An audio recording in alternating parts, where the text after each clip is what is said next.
اب اس کے بعد آیت نمبر 60 سے لے کر آیت نمبر 66 تک کی تلاوت اور اس کا ترجمہ اور پھر اس کی مختصر تفسیر پیش کرنے کی کوشش کرتا ہوں۔ اعوذ باللہ من الشیطان الرجیم، بسم اللہ الرحمن الرحیم۔ وَإِذِ اسْتَسْقَىٰ مُوسَىٰ لِقَوْمِهِ فَقُلْنَا اضْرِب بِّعَصَاكَ الْحَجَرَ فَانفَجَرَتْ مِنْهُ 12 عَيْنًا قَدْ عَلِمَ كُلُّ أُنَاسٍ مَّشْرَبَهُمْ كُلُوا وَاشْرَبُوا مِن رِّزْقِ اللَّهِ وَلَا تَعْثَوْا فِي الْأَرْضِ مُفْسِدِينَ وَإِذْ قُلْتُمْ يَا مُوسَىٰ لَن نَّصْبِرَ عَلَىٰ طَعَامٍ وَاحِدٍ فَادْعُ لَنَا رَبَّكَ يُخْرِجْ لَنَا مِمَّا تُنبِتُ الْأَرْضُ مِن بَقْلِهَا وَقِثَّائِهَا وَفُومِهَا وَعَدَسِهَا وَبَصَلِهَا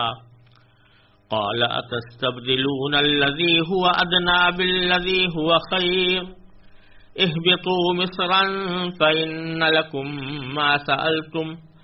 وضربت عليهم الذلة والمسكنة وباءوا بغضب من الله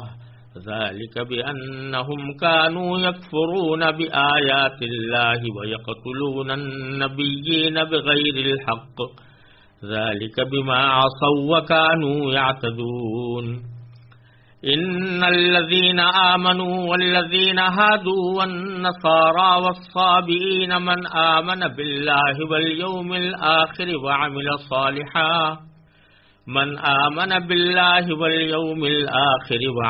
صالحا فلهم أجرهم عند ربهم ولا خوف عليهم ولا هم يحزنون وَإِذْ أَخَذْنَا مِيثَاقَكُمْ وَرَفَعْنَا فَوْقَكُمُ الطُّورَ خُذُوا مَا آتَيْنَاكُمْ بِقُوَّةٍ وَاذْكُرُوا مَا فِيهِ لَعَلَّكُمْ تَتَّقُونَ ثُمَّ تَوَلَّيْتُم مِّن بَعْدِ ذَلِكَ فَلَوْلَا فَضْلُ اللَّهِ عَلَيْكُمْ وَرَحْمَتُهُ لَكُنتُم مِّنَ الْخَاسِرِينَ وَلَقَدْ عَلِمْتُمُ الَّذِينَ اعْتَدَوْا مِنكُمْ فِي السَّبْتِ فَقُلْنَا لَهُمْ كُونُوا قِرَدَةً خَاسِئِينَ فَجَعَلْنَاهَا نَكَالًا لِمَا بَيْنَ يَدَيْهَا وَمَا خَلْفَهَا وَمَوْعِظَةً لِّلْمُتَّقِينَ۔ ان آیات کریمہ کا ترجمہ یہ ہے کہ وہ وقت بھی یاد کرو جب موسیٰ نے اپنی قوم کے لیے پانی مانگا تو ہم نے کہا اپنی لاٹھی پتھر پر مارو، چنانچہ اس پتھر سے 12 چشمے پھوٹ نکلے۔ ہر ایک قبیلے نے اپنے پانی لینے کی جگہ معلوم کر لی۔ ہم نے کہا اللہ کا دیا ہوا رزق کھاؤ پیو اور زمین میں فساد مچاتے مت پھرنا۔ اور وہ وقت بھی یاد کرو جب تم نے کہا تھا کہ اے موسیٰ ہم ایک ہی کھانے پر صبر نہیں کر سکتے، لہذا ہماری خاطر اپنے پروردگار سے مانگیے کہ وہ ہمارے لیے کچھ وہ چیزیں پیدا کرے جو زمین اگایا کرتی ہے، یعنی زمین کی ترکاریاں، اس کی ککڑیاں، اس کا گندم، اس کی دالیں اور اس کی پیاز۔ موسیٰ نے کہا جو چیز بہتر تھی کیا تم اس کو ایسی چیزوں سے بدلنا چاہتے ہو جو گھٹیا درجے کی ہیں؟ خیر ایک شہر میں جا اترو تو وہاں تمہیں وہ چیزیں مل جائیں گی جو تم نے مانگی ہیں۔ اور ان بنی اسرائیل پر ذلت اور بے کسی کا ٹھپا لگا دیا گیا اور وہ اللہ کا غضب لے کر لوٹے۔ یہ سب اس لیے ہوا کہ وہ اللہ کی آیتوں کا انکار کرتے تھے اور پیغمبروں کو ناحق قتل کر دیتے تھے۔ یہ سب اس لیے ہوا کہ انہوں نے نافرمانی کی اور وہ بے حد زیادتیاں کیا کرتے تھے۔ حق تو یہ ہے کہ جو لوگ بھی خواہ وہ مسلمان ہوں یا یہودی یا نصرانی یا صابی اللہ اور آخرت کے دن پر ایمان لے آئیں گے اور نیک عمل کریں گے وہ اپنے پروردگار کے پاس اجر کے مستحق ہوں گے اور ان کو نہ کوئی خوف ہوگا نہ وہ کسی غم میں مبتلا ہوں گے۔ اور وہ وقت یاد کرو جب ہم نے تم سے تورات پر عمل کرنے کا عہد لیا تھا اور کوہ طور کو تمہارے اوپر اٹھا کھڑا کیا تھا کہ جو کتاب ہم نے تمہیں دی ہے اس کو مضبوطی سے تھامو اور اس میں جو کچھ لکھا ہے اس کو یاد رکھو تاکہ تمہیں تقوی حاصل ہو۔ اس سب کے باوجود تم دوبارہ راہ راست سے پھر گئے، چنانچہ اگر اللہ کا فضل اور رحمت تم پر نہ ہوتی تو تم ضرور نقصان اٹھانے والوں میں شامل ہو جاتے۔ اور تم اپنے ان لوگوں کو اچھی طرح جانتے ہو جو سنیچر کے معاملے میں حد سے گزر گئے تھے، چنانچہ ہم نے ان سے کہا تھا کہ تم دھتکارے ہوئے بندر بن جاؤ۔ پھر ہم نے اس واقعے کو اس زمانے کے اور اس کے بعد کے لوگوں کے لیے عبرت اور ڈرنے والوں کے لیے نصیحت کا سامان بنا دیا۔ ان آیات میں جیسا کہ پہلے سے سلسلہ کلام چلا آ رہا ہے، بنی اسرائیل پر ہونے والی نعمتوں کا بھی ذکر ہے اور ان نعمتوں کو انہوں نے جس طرح ٹھکرایا اور اللہ تبارک و تعالیٰ کی نافرمانی کی اس کا بھی بیان ہے۔ اسی سلسلے میں ایک نعمت کا ذکر یہ کہ جب صحرائے سینا میں وہ حضرت موسیٰ علیہ السلام کے ساتھ داخل ہوئے تو وہاں ان کو پیاس لگی اور پانی کا کوئی سامان وہاں نظر نہیں آتا تھا، تو اس وقت انہوں نے حضرت موسیٰ علیہ السلام سے درخواست کی کہ ہم پیاسے ہیں اور ہمارے لیے پانی کا انتظام کیجیے۔ چنانچہ حضرت موسیٰ علیہ السلام نے اللہ تبارک و تعالیٰ سے دعا کی کہ یا اللہ ہمیں سیراب کر دیجیے۔ اسی کو قرآن کریم نے ان الفاظ میں تعبیر فرمایا ہے کہ وَإِذِ اسْتَسْقَىٰ مُوسیٰ، یعنی موسیٰ علیہ السلام نے اللہ تبارک و تعالیٰ سے سیراب ہونے کی دعا کی۔ استسقاء کے معنی یہ ہے کہ پانی مانگا جائے، سیراب ہونے کی دعا کی جائے، اور یہ پچھلے پیغمبروں کے وقت سے یہ طریقہ چلا آتا ہے کہ جب مسلمان یا انسان قحط میں مبتلا ہوں اور ان کو پانی میسر نہ ہو تو اللہ تبارک و تعالیٰ سے دعا کرتے ہیں، اور اس دعا کو بھی استسقاء کہا جاتا ہے۔ اس کا یہ بھی طریقہ ہو سکتا ہے کہ براہ راست اللہ تبارک و تعالیٰ سے پانی مانگا جائے کہ یا اللہ ہم پیاسے ہیں، ہمیں پانی عطا فرما دیجئے، اور نبی کریم سرور دو عالم صلی اللہ علیہ وسلم نے اس کے لیے خاص نماز بھی تلقین فرمائی ہے اور خود وہ نماز پڑھی ہے، اس کو نماز استسقاء کہتے ہیں، اور اس کا مطلب یہی ہوتا ہے کہ لوگ اپنے گناہوں کی معافی مانگ کر اللہ تبارک و تعالیٰ کے حضور حاضر ہوں اور دگانہ ادا کرنے کے بعد اللہ تعالیٰ سے دعا مانگیں کہ یا اللہ ہمیں سیراب کر دیجیے۔ بہرحال حضرت موسیٰ علیہ السلام نے بنی اسرائیل کی پریشانی دیکھتے ہوئے اللہ تبارک و تعالیٰ سے دعا مانگی کہ یا اللہ ہمارے لیے پانی کا کوئی انتظام فرما دیجیے۔ اذ استسقى موسیٰ لقومہ، موسیٰ نے اپنے قوم کے لیے پانی طلب کیا اور اس کی دعا مانگی۔ فقلنا، تو اللہ تبارک و تعالیٰ فرماتے ہیں کہ ہم نے اس کے جواب میں حضرت موسیٰ علیہ السلام سے کہا کہ اضرب بعصاک الحجر، کہ تم اپنی لاٹھی کو پتھر پر مارو۔ سامنے کوئی پتھر تھا یا کوئی پہاڑ تھا، اس کی طرف اشارہ تھا کہ اس پتھر پر اپنی لاٹھی کو مارو۔ فانفجرت منہ اثنتا عشرۃ عینا، تو اللہ تبارک و تعالیٰ نے یہ معجزہ دکھایا کہ اس پتھر سے 12 چشمے پھوٹ پڑے۔ یوں تو اللہ تبارک و تعالیٰ ایک چشمہ بھی نکال دیتے تو وہ بھی کافی ہو سکتا تھا، لیکن چونکہ بنی اسرائیل 12 مختلف قبیلوں سے تعلق رکھتے تھے اور اندیشہ تھا کہ ان میں لڑائی جھگڑا نہ ہو، اس واسطے اللہ تبارک و تعالیٰ نے ان کے لیے مزید سہولت یہ پیدا فرمائی کہ 12 چشمے پھوٹ گئے اور ان میں سے ہر ایک قبیلے کا الگ چشمہ مقرر ہو گیا۔ اسی کو آگے فرمایا کہ قد علم کل اناس مشربہم، یعنی اللہ تبارک و تعالیٰ نے جو 12 چشمے نکالے تو ہر ایک قبیلے نے اپنے پانی لینے کی جگہ معلوم کر لی، کہ ہمیں کہاں سے پانی لینا ہے، چنانچہ کوئی لڑائی جھگڑے کا بھی امکان ختم ہو گیا۔ اور پھر وہی بات کہ کلو واشربو، اللہ تبارک و تعالیٰ کی طرف سے یہ 12 چشموں کا پھوٹ نکلنا، یہ زبان حال سے اللہ تبارک و تعالیٰ کا یہ پیغام دے رہا تھا کہ کلو واشربو، کھاؤ اور پیو، من رزق اللہ، اللہ تعالیٰ کے رزق سے، ولا تعثوا فی الارض مفسدین، اور زمین میں فساد مچاتے مت پھرنا۔ اس میں یہ بتلایا گیا کہ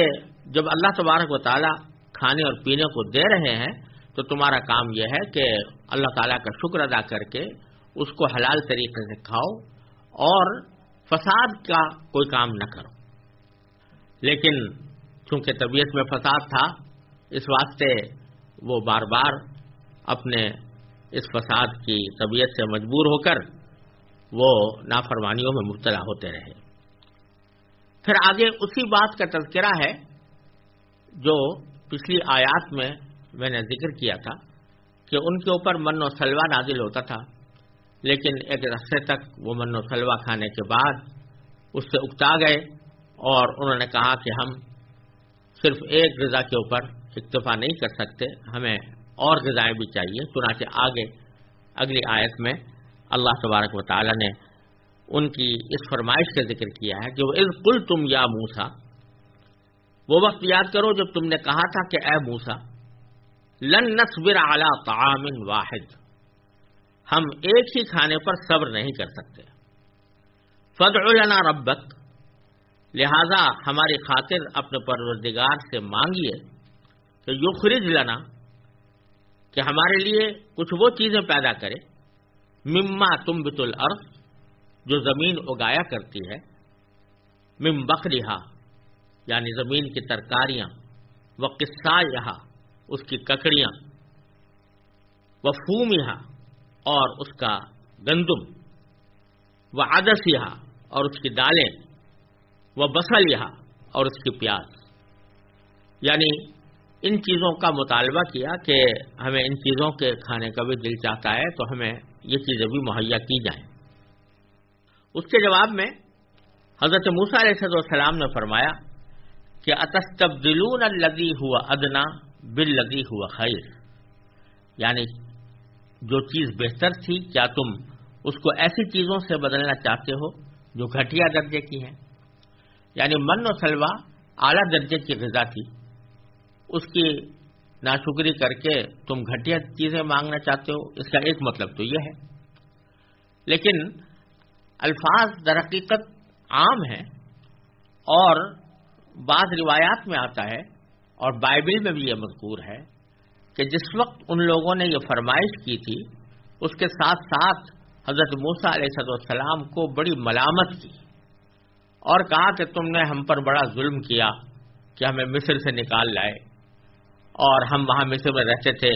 تو ہمارے پاس ہر قسم کی غذائیں ہوتی تھیں، ہر قسم کی چیزیں ہم کھایا کرتے تھے، ترکاریاں بھی کھاتے تھے، دالیں بھی کھاتے تھے، گوشت بھی کھاتے تھے، آپ ہمیں وہاں سے زبردستی نکال کر لے آئے ہو اور ایسی جگہ لے آئے ہو کہ جہاں ہمارے پاس بس کھانے کو 2-4 چیزیں ہی ہیں، اس کے علاوہ کوئی اور چیز ہمارے پاس میسر نہیں ہے، تو ہمارے لیے تو وہی مصر میں رہنا زیادہ بہتر تھا۔ اب آپ اندازہ لگائیے کہ مصر میں غلامی کی زندگی بسر کر رہے تھے، فرعون نے طرح طرح کے ظلم ان پر توڑے ہوئے تھے، بچوں کو وہ قتل کر رہا تھا، عورتوں سے خدمتیں لے رہا تھا، لیکن اب آزادی کی زندگی میسر آئی اور آزادی میں بھی اعلیٰ درجے کی غذائیں ملی، تو ان کو چاہیے تھا کہ اس کے اوپر شکر ادا کرتے، اور اگر بالفرض ایک بشری تقاضے سے ان کو کچھ چیزیں چاہیے تھی تو ایک مناسب انداز میں اس کی فرمائش کر لیتے کہ ہم ایک چیز کے اوپر کھاتے کھاتے اگرچہ بہت اعلیٰ درجے کی چیزیں ہیں، ہمیں بہت اچھی لگتی ہیں، لیکن بہت عرصے تک ہم صرف اسی کے اوپر اکتفا نہیں کر سکتے، تو ہمیں اور بھی کچھ چیز دے دیجیے۔ اگر یہ بات کوئی قرینے سے، سلیقے سے، اللہ تعالیٰ کا شکر ادا کرتے ہوئے، نعمتوں کی قدر پہچانتے ہوئے اگر کہتے تو کوئی ایسی بری بات نہیں تھی، لیکن انہوں نے اس ساری زندگی کو جو ان کو آزادی کی صورت میں میسر آئی تھی اور جس میں اللہ تعالیٰ کی نعمتیں ان پر نازل ہو رہی تھی، اس کو ٹھکرا کر یہ کہنا شروع کر دیا کہ ہمیں مصر کی زندگی ہمارے لیے زیادہ بہتر تھی اور وہ غلامی کی زندگی یاد کرنے لگے. تو الذی ہوا ادنا، اس میں اشارہ اس غلامی کی زندگی کی طرف بھی ہے، اور بالذی ہوا خیر، اس سے اس آزادی کی زندگی کی طرف بھی اشارہ ہے. یعنی کیا تم اس معمولی چیز کو بدلے میں لینا چاہتے ہو؟ معمولی چیز میں معمولی غذائیں بھی داخل ہے اور ساتھ میں غلامی کی زندگی بھی داخل ہے. بالذی ہوا خیر، اور اس چیز کے بدلے میں جو تمہارے لیے بہتر ہے، یعنی آزادی کی زندگی، راحت کی زندگی، فرعون کے ظلم سے نجات کی زندگی، اور جس میں اعلیٰ درجے کی غذائیں بھی تمہیں مہیا ہو رہی ہیں، اس کی ناشکری کر رہے ہو. چلو خیر، اہبطوا مصر، تم اب آگے ایک شہر میں جا اترو. اللہ تبارک و تعالیٰ نے اسی بستی کا پتہ بتایا جس کا ذکر پہلے بھی آیا ہے کہ اس میں چلے جاؤ.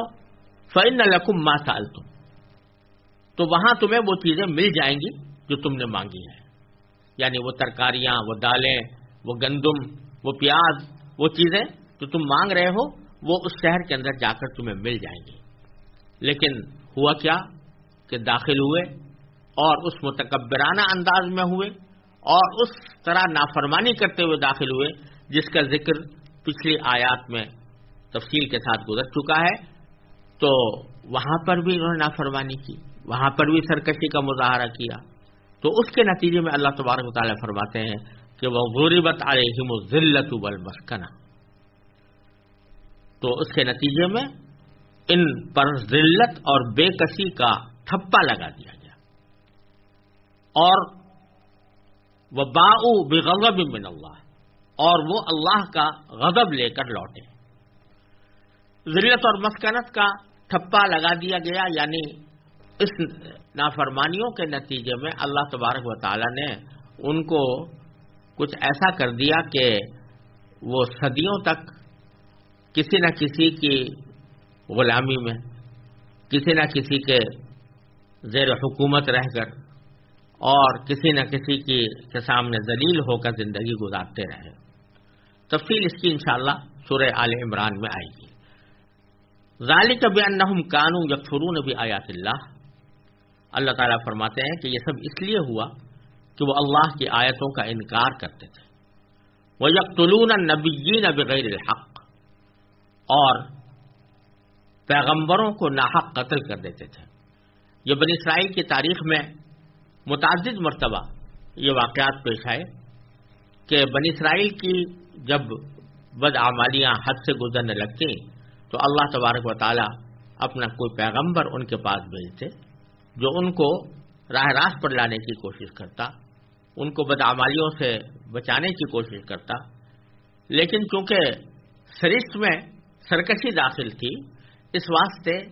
بہت سی مرتبہ انہوں نے انبیاء کرام علیہ السلام کی نہ صرف تکذیب کی، ان کو جھٹلایا اور ان کی بات نہیں مانی، بلکہ کئی انبیاء کرام کو انہوں نے قتل کیا. حضرت زکریا علیہ السلام، حضرت یحییٰ علیہ السلام، ان کو قتل کیا. اور اس سے پہلے بھی متعدد انبیاء کرام کو قتل کیا ہے، جس کی تفصیل قرآن کریم نے تو نہیں بتائی، لیکن بائبل میں تفصیل موجود ہے کہ جس میں معلوم ہوتا ہے کہ کئی ہزار انبیاء کرام کو ان لوگوں نے قتل کیا مختلف اوقات میں. ذالک بما عصوا وکانوا یعتدون، یہ سب کچھ اس لیے ہوا کہ انہوں نے نافرمانی کی اور وہ بے حد زیادتیاں کیا کرتے تھے. اب اللہ تبارک و تعالیٰ نے ان پر جو نعمتیں نازل کی اور انہوں نے جس طرح شکر کی، اس سلسلہ کلام کے درمیان اگلی آیت یعنی آیت نمبر 62 یہ بظاہر اس سلسلہ کلام سے مختلف موضوع پر ہے اور بظاہر یہ اس سلسلہ کلام سے الگ ایک جملہ معترضہ کی صورت میں نظر آتی ہے. پہلے اس کا ترجمہ پڑھ لیتے ہیں اور پھر اس کی مختصر تشریح انشاءاللہ پیش کی جائے گی. فرمایا کہ ان الذین آمنوا والذین ہادوا والنصارى والصابئین من آمن باللہ والیوم الآخر وعمل صالحا فلهم اجرهم عند ربهم ولا خوف علیہم ولا هم يحزنون. ان الذین آمنوا، حق تو یہ ہے کہ جو لوگ بھی خواہ وہ مسلمان ہوں، والذین ہادو یا جو یہودی ہوں، والنصارى یا نصرانی یعنی عیسائی ہوں، والصابئین یا صابی ہوں. اور صابی ان لوگوں کو کہا جاتا تھا کہ جو کسی آسمانی کتاب کے قائل نہیں تھے لیکن ستارہ پرست تھے، ستاروں کی پرستش کیا کرتے تھے. تو کوئی بھی ہوں، اگر وہ اللہ اور آخرت کے دن پر ایمان لے آئیں گے اور نیک عمل کریں گے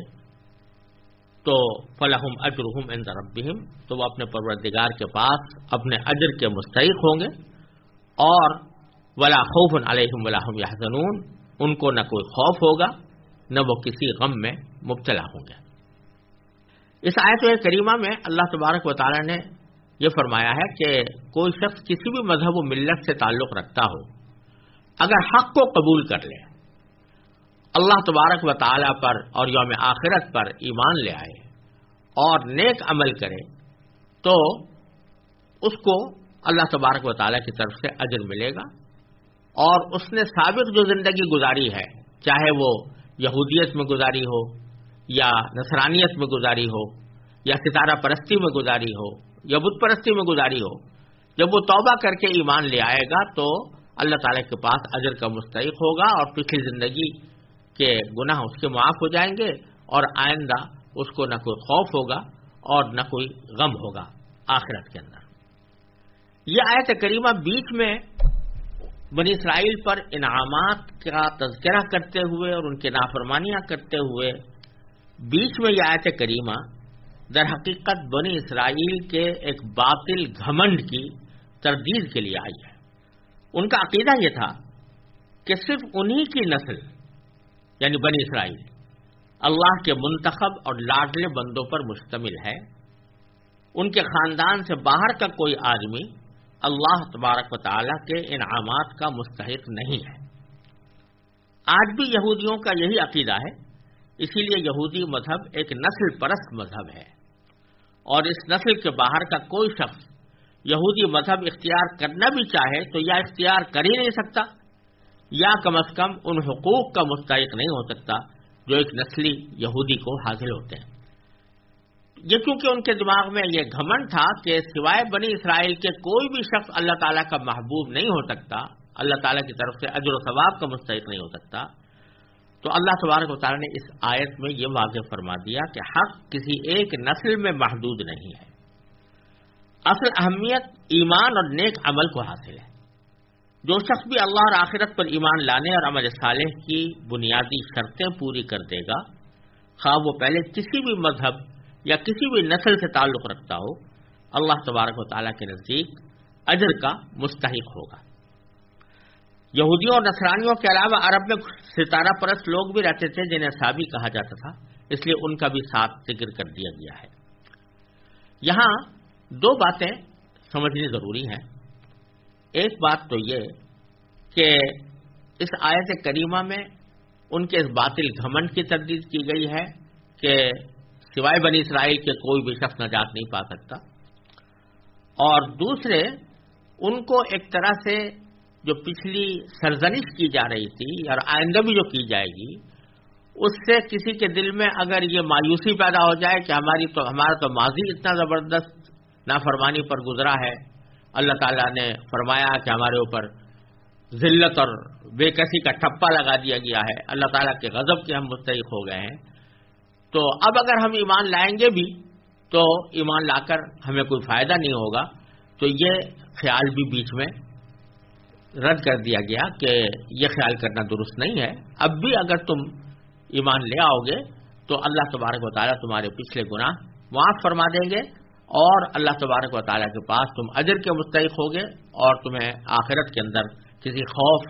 یا کسی غم کا سامنا کرنا نہیں پڑے گا. دوسری بات یہ ہے کہ اللہ تبارک و تعالیٰ نے یہاں پر جو ایمان کا ذکر فرمایا ہے یہ ایک حوالے کے طور پر فرمایا ہے. یہ یہاں پر اس بات کی تفصیل بیان کرنی مقصود نہیں ہے کہ کن کن چیزوں پر ایمان لانا ضروری ہے. اب جیسے آپ دیکھیں کہ سورہ بقرہ کے آخر میں ان چیزوں کا بیان ہے جس پر کہ ایمان لانا ضروری ہوتا ہے. آمن الرسول بما انزل الیہ من ربہ والمؤمنون کل آمن باللہ وملائکتہ وکتبہ ورسلہ. وہاں تفصیل آئی ہے کہ فلاں چیزوں پر ایمان لانا ضروری ہے. اس میں تمام پیغمبروں پر ایمان لانا، تمام کتابوں پر ایمان لانا، فرشتوں پر ایمان لانا، وہ ساری تفصیل وہاں پر بیان فرمائی گئی ہے. یہاں وہ تفصیل بیان کرنا مقصود نہیں ہے کہ ایمان کن کن چیزوں پر لایا جائے گا، بلکہ ایمان کو ایک حوالے کے طور پر ذکر کیا گیا ہے. لہذا اس میں انبیاء کرام کا ذکر نہیں آیا. یہاں پر آیا من آمن باللہ والیوم الآخر، جو ایمان رکھے اللہ پر اور یوم آخرت پر، اور آگے عمل صالحا کہہ دیا گیا ہے. تو یہاں ایمان کا ذکر ایک حوالے کے طور پر آیا ہے کہ ایمان کا جو صحیح تقاضا ہے اللہ پر ایمان لانے کا، اس کو پورا کریں. اس میں رسولوں پر ایمان لانا بھی داخل ہے، اس میں اللہ کی کتابوں پر ایمان لانا بھی داخل ہے، اس میں اللہ کے فرشتوں پر ایمان لانا بھی داخل ہے. یہ ساری چیزیں اس کے اندر داخل ہیں. لہذا اس آیت سے جو بعض لوگوں کو یہ مغالطہ ہوا یا بعض لوگوں نے اس کی بنا پر یہ گمراہی اختیار کی کہ معاذ اللہ ایمان کے لیے اتنا کافی ہے کہ اللہ تبارک و تعالیٰ پر انسان ایمان لے آئے اور یوم آخرت پر ایمان لائے، اور خدا نہ کرے اگر کوئی شخص نبی کریم سرور دو عالم صلی اللہ علیہ وسلم کی رسالت پر ایمان نہ لائے یا قرآن پر ایمان نہ لائے تو بھی وہ اس آیت کا مصداق بن سکتا ہے کہ لہم اجرہم عند ربہم ولا خوف علیہم ولا ہم یحزنون. یہ بڑی سخت غلط فہمی اور بڑا سخت مغالطہ اور بڑی سخت گمراہی ہے. اور اس کی واضح تردید اس بات سے ہو جاتی ہے کہ اللہ تبارک و تعالی نے اسی سلسلہ کلام میں جب ان کو یہ دعوت دی تھی کہ تم ایمان لاؤ، تو اس میں اللہ تبارک و تعالی نے صاف صاف فرمایا تھا کہ تم ولا تکونوا اول کافر وآمنوا بما انزلت مصدقا لما معکم ولا تکونوا اول کافر بہ. یہ اسی سورہ بقرہ کی آیت نمبر 41 میں اللہ تبارک و تعالی نے یہ بات فرمائی، اسی سلسلہ کلام میں جہاں پر ان کے اوپر نعمتوں کا اور ان کی نافرمانیوں کا ذکر ہو رہا ہے. اسی میں یہ فرمایا کہ جو کلام میں نے نازل کیا ہے یعنی قرآن، اس پر ایمان لاؤ، اور ولا تکونوا اول کافر بہ، اور تم ہی سب سے پہلے اس کے منکر یا کافر نہ بن جاؤ. تو اس میں صاف صاف فرما دیا گیا کہ قرآن پر ایمان لائے بغیر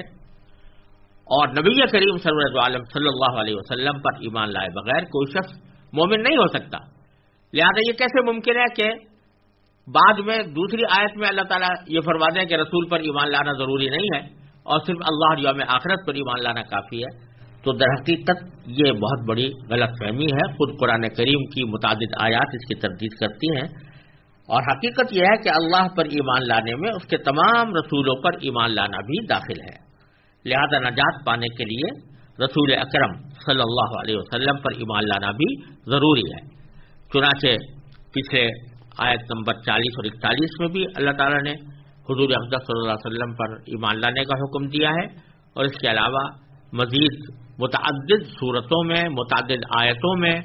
اللہ تبارک و تعالیٰ نے یہ واضح فرمایا ہے کہ جو رسول کریم سرور دو عالم صلی اللہ علیہ وسلم پر اور آپ پر نازل ہونے والی کتاب پر ایمان نہ رکھے وہ کبھی بھی مومن نہیں ہو سکتا.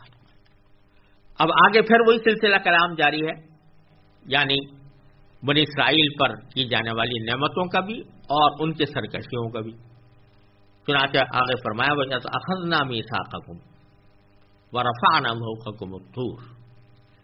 اور اس وقت کو یاد کرو جب ہم نے تم سے تورات پر عمل کرنے کا عہد لیا تھا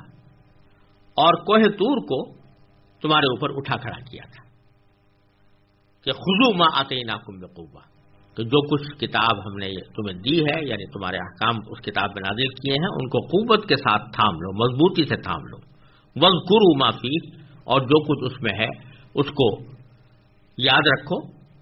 لعلکم تتقون، تاکہ تمہیں تقوی حاصل ہو.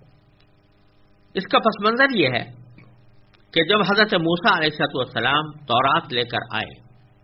کوہ طور پر جانے کا ذکر پہلے آ چکا ہے، وہاں اللہ تعالیٰ نے ان کو تورات عطا فرمائی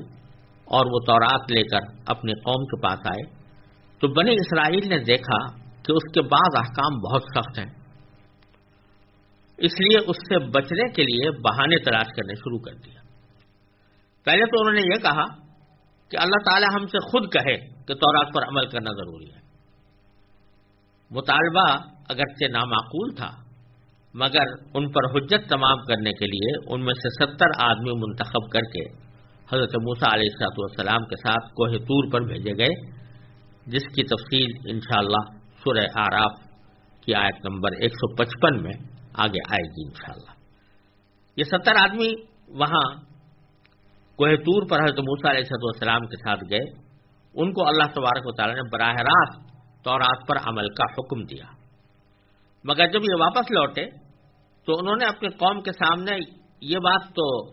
کہی کہ اللہ تعالیٰ نے تورات پر عمل کا حکم دیا ہے، لیکن اس میں ایک بات اپنی طرف سے یہ بڑھا دی کہ اللہ تبارک و تعالیٰ نے یہ بھی فرمایا ہے کہ جتنا تم سے ہو سکے اتنا عمل کر لینا، اور جو نہ ہو سکے وہ ہم معاف کر دیں گے۔ چنانچہ تورات کے جس حکم میں انہیں کچھ مشکل نظر آئی تو وہ یہ بہانہ تلاش لیتے تھے کہ یہ حکم بھی اسی چھوٹ میں داخل ہے جو اللہ تبارک و تعالیٰ نے ہمیں دی ہے، یعنی یہ کہ جس حکم پر ہم آسان سمجھے عمل کر لیں، جس میں مشکل نظر آئے اسے چھوڑ دیں۔ اس موقع پر اللہ تبارک و تعالیٰ نے کوہ طور ان کے سروں پر بلند کر دیا کہ تورات کے تمام احکام کو تسلیم کرو۔ جب انہیں یہ اندیشہ ہوا کہ کہیں پہاڑ ان پر گرا ہی نہ دیا جائے، تب ان لوگوں نے تورات کو ماننے اور اس پر عمل کرنے کا عہد کیا۔ اس آیت میں اسی واقعے کی طرف اشارہ ہے۔ اب قرآن کریم نے یہ تفصیل نہیں بتائی کہ کوہ طور کو کس طرح بلند کیا گیا تھا۔ اس کا یہ معنی بھی ہو سکتا ہے کہ پہاڑ کو اپنی جگہ سے ہٹا کر ان کے سروں پر معلق کر دیا گیا ہو۔ چنانچہ حافظ ابن جریر رحمۃ اللہ علیہ نے متعدد تابعین سے یہی تفسیر نقل کی ہے، اور ظاہر ہے کہ اللہ تعالیٰ کی قدرت سے یہ کچھ بعید نہیں کہ پہاڑ کو واقعتاً اپنی جگہ سے ہٹا کر ان کے سروں پر معلق کر دیا جائے، لیکن یہ بھی ممکن ہے کہ کوئی اور ایسی صورت پیدا فرما دی گئی ہو کہ ان لوگوں کو ایسا محسوس ہوا کہ پہاڑ ان پر آ گرے گا۔ مثلا کوئی زلزلہ آ گیا جس سے انہیں ایسا لگا کہ پہاڑ گرنے والا ہے۔ چنانچہ سورہ اعراف کی آیت نمبر 171 میں اس واقعے کے بارے میں یہ الفاظ آئے ہیں کہ وَإِذْ نَتَقْنَا الْجَبَلَ فَوْقَهُمْ كَأَنَّهُ ذُلَّةٌ وَظَنُّوا أَنَّهُ وَاقِعٌ بِهِمْ، یعنی ہم نے پہاڑ کو زور زور سے ہلایا ان کے اوپر، اس طرح جیسے کہ وہ کوئی سائبان ہو، اور وہ یہ سمجھنے لگے کہ وہ ہم ان پر آ کر گر پڑے گا۔ اس میں قرآن کریم نے لفظ نطق استعمال فرمایا ہے، جس کے معنی لغت میں زور زور سے ہلانے کے آتے ہیں۔ لہذا آیت کا یہ ترجمہ بھی ممکن ہے کہ جب ہم نے پہاڑ کو ان کے اوپر زور سے اس طرح ہلایا کہ ان کو یہ گمان ہوا کہ وہ ان پر گر پڑے گا، یہ ترجمہ بھی اس آیت کا کیا جا سکتا ہے۔ تو دونوں میں سے کون سی صورت اختیار کی گئی اس کی حقیقت اللہ تبارک و تعالی جانتے ہیں، دونوں ممکن ہیں۔ بہرحال کوئی ایسی صورت اختیار کی گئی جس کے نتیجے میں وہ یہ سمجھے کہ اگر ہم نے تورات کے تمام احکام کو بلا استثناء تسلیم نہ کیا تو یہ پہاڑ ہم پر گر کر ہم کو تباہ کر سکتا ہے۔ اس وقت انہوں نے یہ عہد کیا کہ ہم تورات کے تمام احکام کو مانتے ہیں اور اس پر عمل کریں گے۔ یہاں یہ بات بھی واضح رہنی چاہیے کہ کسی شخص کو ایمان قبول کرنے پر تو زبردستی مجبور نہیں کیا جا سکتا۔ کوئی آدمی اگر غیر مسلم ہے تو اس کو اسلام لانے پر یا ایمان لانے پر اس طرح مجبور نہیں کیا جا سکتا کہ تم یا تو ایمان لاؤ ورنہ ہم تمہیں قتل کر دیں گے یا تمہیں تباہ کر دیں گے۔ لا اکراہ فی الدین، قرآن کریم نے فرمایا کہ دین کے معاملے میں کوئی زبردستی نہیں۔ لیکن جب ایک شخص ایمان لے آئے تو ایمان لانے کے بعد اگر کوئی نافرمانی کرے تو اس کی بہت سی سزائیں ہو سکتی ہیں، اور ان میں سزائے موت بھی ہو سکتی ہے، ڈرانا دھمکانا بھی ہو سکتا ہے، اور ڈرا دھمکا کر اس کو حکم ماننے پر آمادہ بھی کیا جا سکتا ہے۔ بنو اسرائیل چونکہ پہلے ایمان لا چکے تھے، اس لیے اللہ تبارک و تعالی نے ان کو عذاب سے ڈرا کر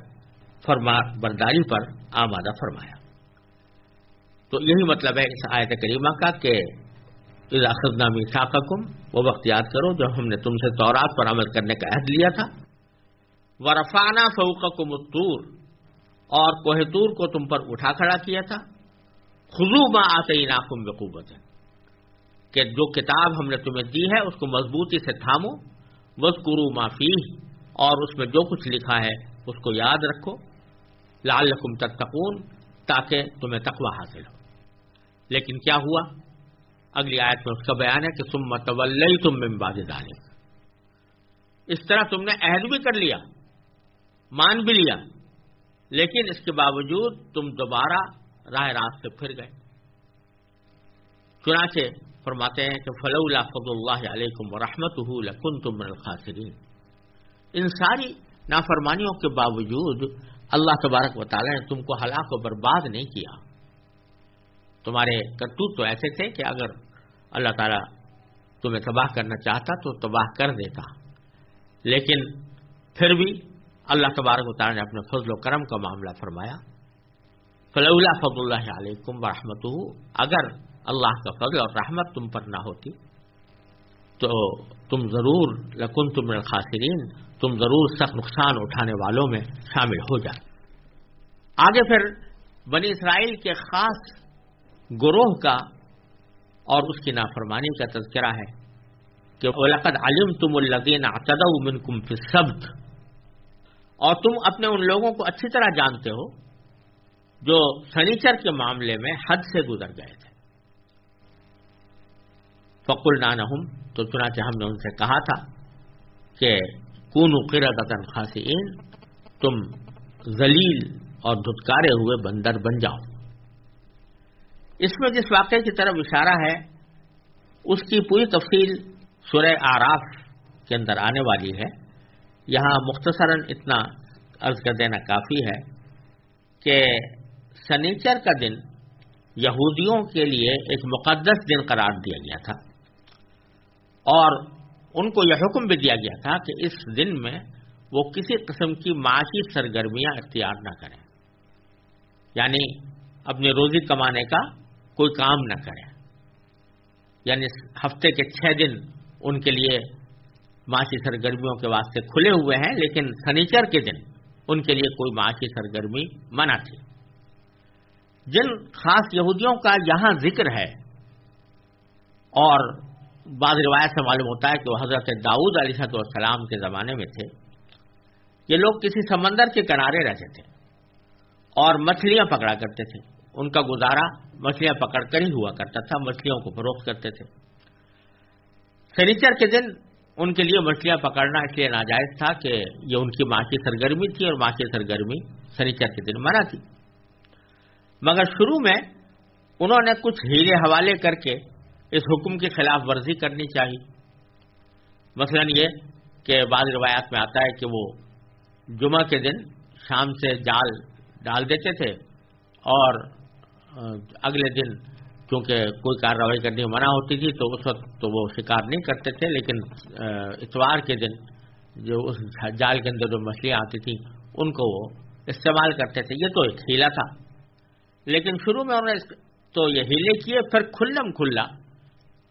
سنیچر ہی کے دن مچھلیاں پکڑنی شروع کر دی، باقاعدہ مچھلیاں پکڑنی شروع کر دی، ہیلے کی بھی ضرورت نہیں سمجھی۔ کچھ نیک لوگوں نے انہیں سمجھایا مگر وہ باز نہ آئے، بالآخر ان پر عذاب آیا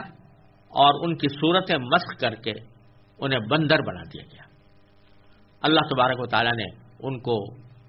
مسخ کا عذاب دیا، یعنی ان کی صورتیں بگاڑ کر بندر میں تبدیل کر دی۔